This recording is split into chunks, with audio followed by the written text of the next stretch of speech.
سؤال مهم قوي. هل الدكتور عبد العال رئيس مجلس النواب فعلا ارسل خطاب لوزير الداخليه بيطلب منه انه بيوصيه على قائمه بابناء او اقارب نواب البرلمان علشان يعني يوصيهم بالقبول في كليه الشرطه؟ اخد رد من النائب راشد ابو العيون لو سمحت. هل عندك اي رد على هذا الموضوع يا سياده النائب؟ استاذ راشد مساء الخير. هي وزاره الداخليه. لا معلش حضرتك قول من الاول لان ما سمعناش، معلش. هي وزاره الداخليه تقدر تلبي كل طلبات النواب دون دراسه مستفيضه؟ يعني خلي حضرتك معايا.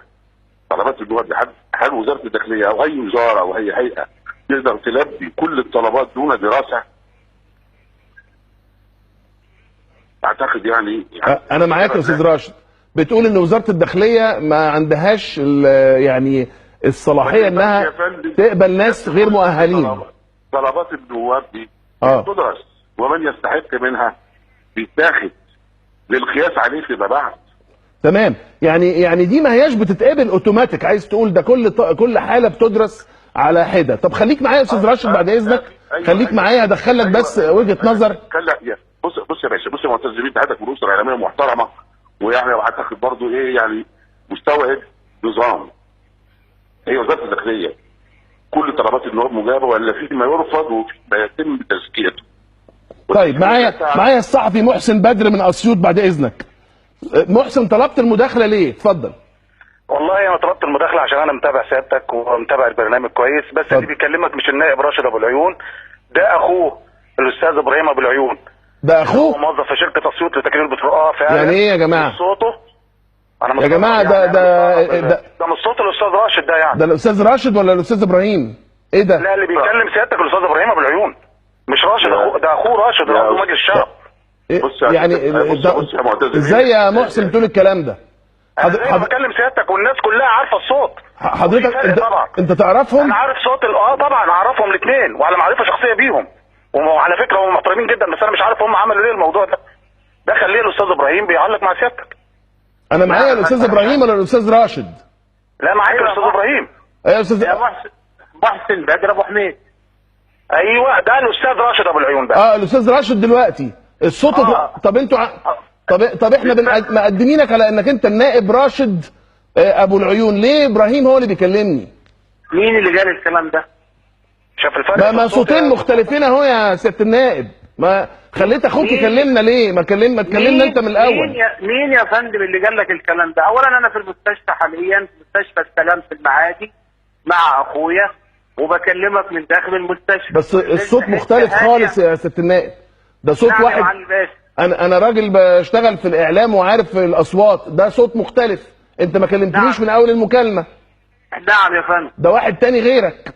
لا راشد ابو العيون. امال مين اللي كان بيكلمني من الاول؟ يا باشا راشد ابو العيون والله مع حضرتك. يا جماعه مش معقول كده، ده انتوا نواب بتمثلوا الشعب.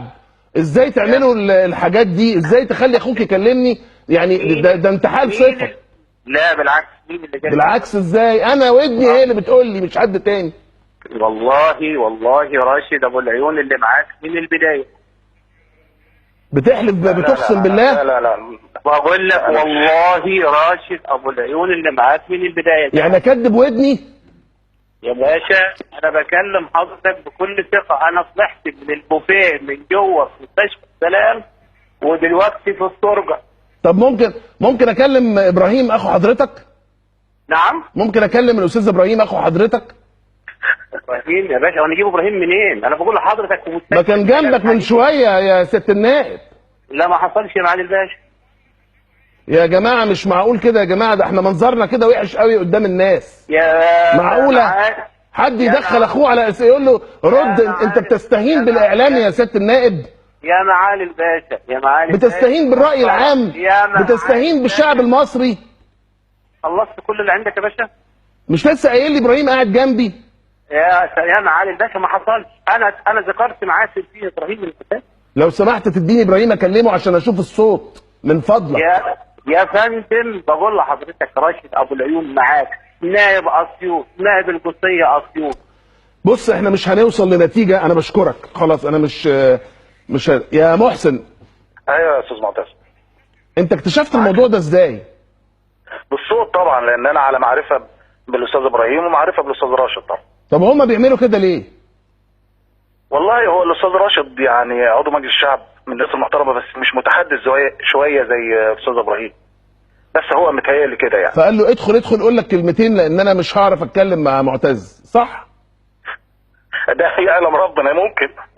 طيب احنا عموما هنعمل مونتاج للمساله دي كلها ونعرض الصوتين ونشوف قدام حضراتكم مين راشد ومين ابراهيم، لان ده موقف اول مره يقابلني بصراحه. بشكر محسن بدر الصحفي اللي نبهنا لهذا، باعتبار ان هو راجل من اهالي اسيوط وعارفهم كويس. هرجع